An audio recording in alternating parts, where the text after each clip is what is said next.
First of all, was that agreement ever entered into in consonance with the existing laws?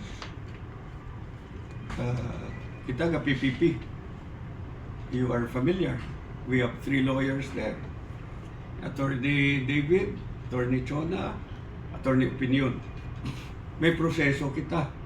If it's an unsolicited proposal, it goes through a process.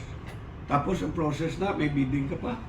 Ang bidding nila, after you accept, you negotiate. After you negotiate, you come up with a final form. And then, after coming up with a final form, what do you do? Swiss challenge. Swiss challenge. It used to be 30 days, now 90 days. Pamangkot ko, did it go through that? Did it? Ako yung abogado ko yan. May mga issues ko. Second,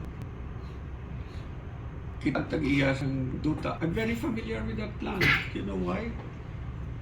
Governor Raman Nava and I worked very hard to get that land from Coast Guard. But during I was on my last term, Governor Rama was on his first term as congressman. Never happened.